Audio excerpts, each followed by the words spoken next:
Hi there, welcome back to Inside the Third Circle. Today we're going to take a look at scanning, perception.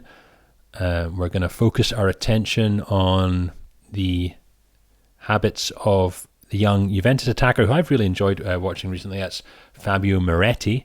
Yeah, we're going to look at how Miretti is paying attention to the game as it unfolds.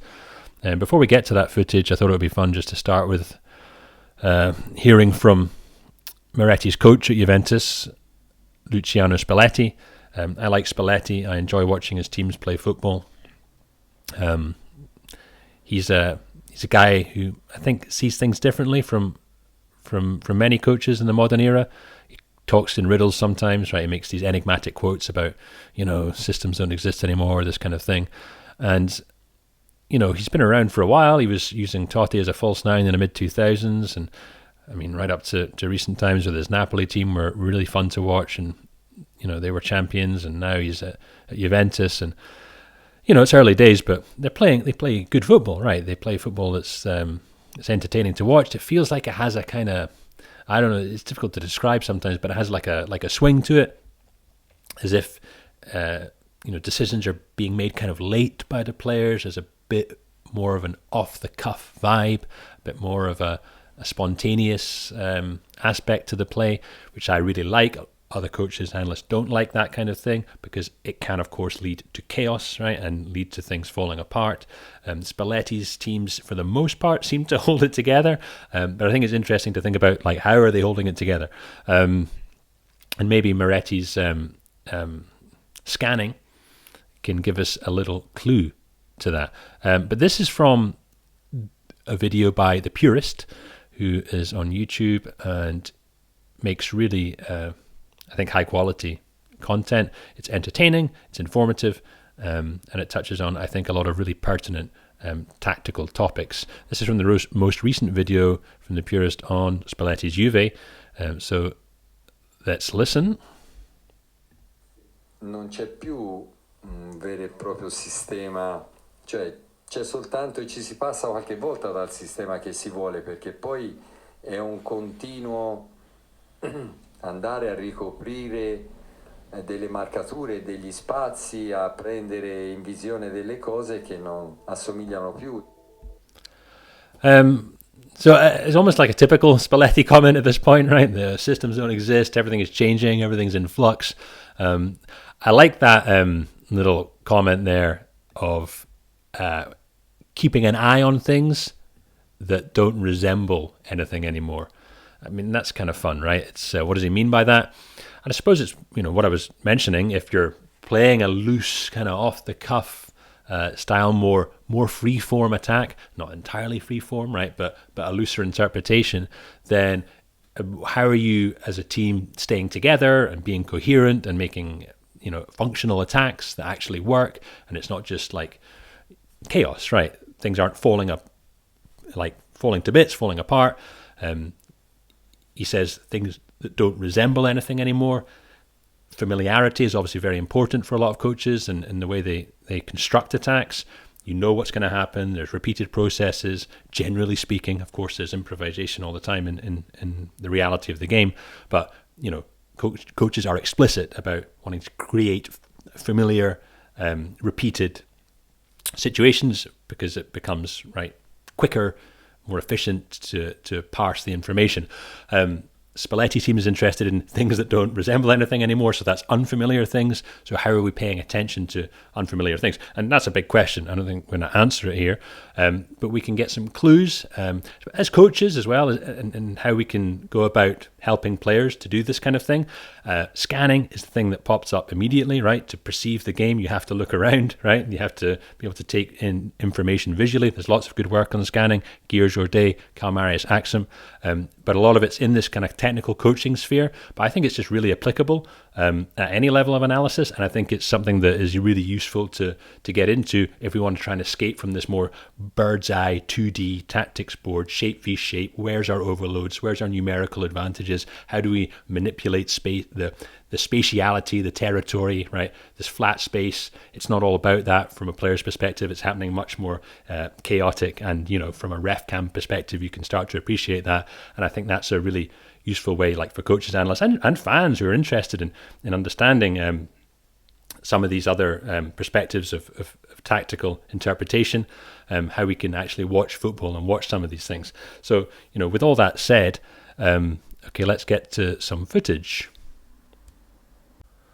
So this is Juve's most recent game at the time of recording this, a 5-0 home win over Cremonese. And so just a couple of examples. We're going to focus on Miretti, that's number 21, okay, for Juventus. And so we'll just have a little bit of lead up to it. Okay, focusing on Miretti, the ball's on the right side now, with McKennie. McKennie and Kalulu kind of switch roles, move around on the right-hand side, but they're generally responsible for playing on that right side. So McKennie on the ball, little underlapping run from Kalulu, not used, tempo slowed, Miretti gets interested. So here's the first thing we want to talk about. You can see Miretti looking now away from the ball. He's looking this way, right, to look at maybe what is going to happen when the ball is played back. But key is the timing of when he does it. McKennie's touch, foot on the ball, means he's not going to play a pass right now. So that's a signal for Miretti to take information. He's like, okay, I can take information at this point because nothing new is going to happen to the ball here. He's got his foot on it. He's not going to pass it immediately. As soon as that moves into more of a situation where a pass could come, Miretti looks back at the ball. So you see in the moment when the pass is made, focus on the ball. The ball, a new thing is happening to the ball. As the ball travels, before it gets back to Locatelli, look at Miretti now. Again, information being taken in. When is he taking it in? The ball is moving from McKennie to Locatelli. Nothing will happen to this ball, right? It's not going to be intercepted. He doesn't need to look at it in this point. So he takes information.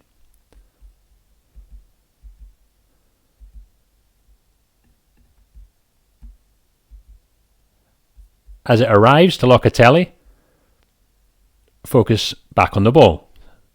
But he sees from Locatelli's body language that it's not going to be a first-time pass. And that means he can look away again. And he looks towards this side of the pitch now. Checks his left shoulder. He'll see this pressure coming. He'll see these passing options. Because Locatelli's action, his body shape, his orientation shows nothing new is going to happen to the ball. Chance of a pass coming.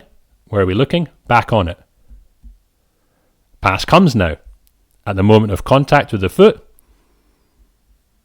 perception on the ball. It's on the beat, right? I talked about a swing, a tempo, and this is almost like a rhythm of scanning, right? So when something new happens to the ball, there's like a pass happens to it, changes direction a lot, pay attention to the ball.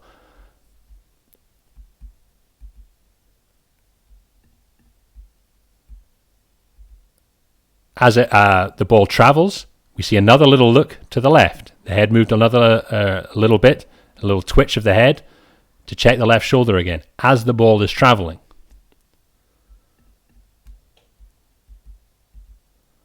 There it is. First touch away from pressure, forward pass.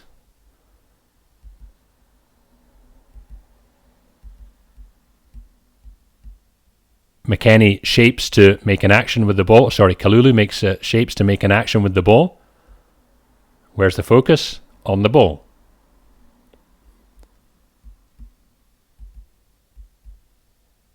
Dummies the cross or pass, and the ball moves away from Kalulu's touch. Another opportunity for Miretti to scan inside towards the goal now. Inside, diagonal towards the goal. Who's there? What's the situation? Because the ball is not about to be manipulated. Could have been a pass there. Check the ball. But it wasn't. Now he knows it's not a pass. He looks again. Is he connecting now with McKennie? Is that a shared perceptual reference there between the players? They're getting ready. Pass made on the beat. He's back to the teammate. Love that. As soon as it's released, there's the look. Over the left shoulder to McKennie. McKennie has got 4 players on him. It's 4v1 on McKennie. There's a 2v1 for Juventus. The Cremonese defenders noticed that, so probably someone's going to come out. As the ball is travelling, there's the scan, just before he receives it. And a really key point as well about all this is that the shorter the distance of time between the final scan and the ball arriving at Miretti, the better. Because the more accurate the information you'll have when you receive the ball. So I think that's an important takeaway as well. And there's evidence for this from studies like Jourdain and Axum. So you want to be making, if you can, Miretti wants to make that final scan as close to the ball arriving at his feet as possible. So another temporal aspect, right, of the scanning rhythm there. First touch, he knows he can open it because he's aware of the situation. As soon as he opens the body, as soon as he receives the pass, McKennie, who he's, I think, locked perception with, makes the move in behind, 1 step ahead of the defender. Also an option for a give and go on the outside. And a really good situation is made. And for me, that little look, what we get here is socio-affective advantage. How do we describe that? It's difficult to really define it.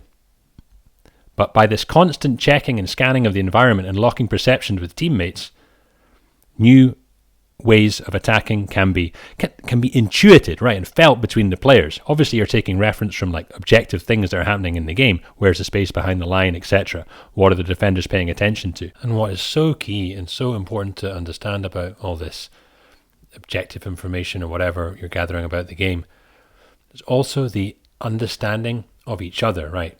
Who is McKennie for Miretti? Who is Miretti to McKennie? Who is Kalulu to Miretti? What characteristics or your understandings of the characteristics of your teammates, what opportunities for interactions do they afford? Is Kalulu likely a guy who will go for the give and go? Is McKennie likely a guy who wants short layoff or in behind? Everyone is different. This is socio-affective understanding. What kind of relationality do the players have between themselves, and what kind of understandings do they have between themselves, and how functional are those understandings? If we put that at the forefront, then the picture changes, right? It becomes more evident or more clear how, let's call it, more spontaneous attacks can develop. But these understandings have to be, and these relationships have to be given space to grow and develop, right?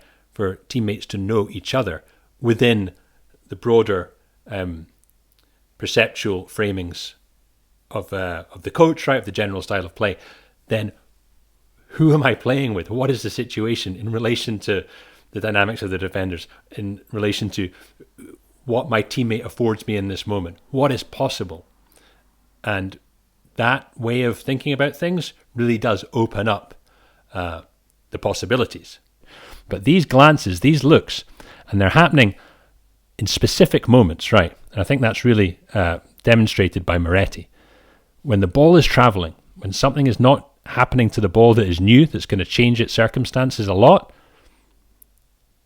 interesting moment to gather information. So as coaches, like very applicable coaching point, coaches talk about scanning all the time. Almost every session you're going to have some reference to it. But are we being insightful about when, about where to look, right? It's always good to look, generally speaking, towards the goal. Of course, you can look in other directions as well, and consider where the ball might be traveling and where it will be useful to know what is happening. But this kind of scanning rhythm, new touch on the ball, check the ball. Chance of it being passed, definitely check the ball. If it's in transit, if it's moving, if it's away from the player, if the player has his foot on the ball, not going to do something new, chance to take information. And I think Miretti shows a really nice example of what I would call their scanning rhythm. So when we're watching the game, we're watching attacks unfold, I think this is another dimension that we can add to our appreciation of how these attacks are developing.